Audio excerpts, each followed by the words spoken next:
बदलाव होने से कोई फर्क पड़ा इसमें?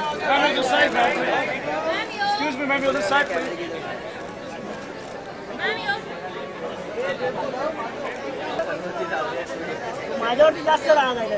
इस बैकग्राउंड से आया हूँ, वहाँ पर महिलाओं का सम्मान मैंने बचपन से होते देखा है. मेरी दादी का, मेरी माँ का, बहुत सारे लोगों का जो काम करते हैं. मैं निम्न वर्गीय परिवार से था जहाँ पर महिलाएं बहुत काम करा करती थी, घर को वो संभालती थी. महिलाएं मुझे लगता है पुरुषों से ज़्यादा सशक्त हैं, ज़्यादा सुपीरियर हैं. पुरुष जो हैं वो सशक्त होने का ढोंग करते हैं, जबकि सच्चाई इस बात में है कि महिलाएं ज़्यादा सशक्त हैं.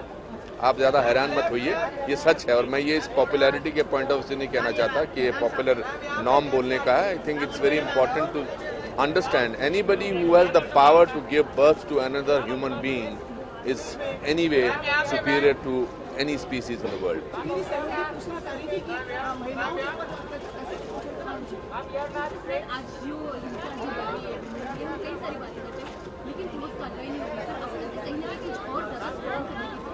मुझे लगता है कि जब भी समाज में बदलाव आता है उसका एकदम एहसास नहीं होता. हम उस बदलाव के दौर से गुजर रहे हैं और इसका दायित्व पुरुषों पर है कि वो इस तरह की हरकतें, इस तरह की ऋणात्मक चीज़ें ना होने दें. और अब मेरा तो हमेशा से ये कहना है कि इस तरह से बिल्कुल नहीं होना चाहिए. आई थिंक ये सिर्फ बोलने के अंदाज में इस तरह की बातें नहीं होनी चाहिए, बल्कि इस पर कार्य किया जाना चाहिए, इस पर बिल्कुल प्रयोग किया जाना चाहिए.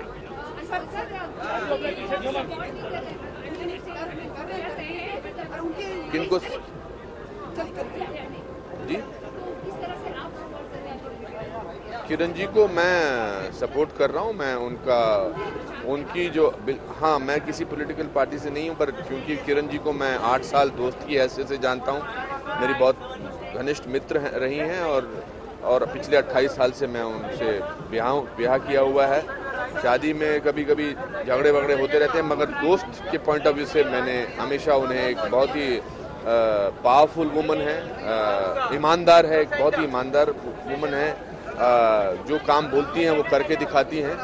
और she will be a great parliamentarian.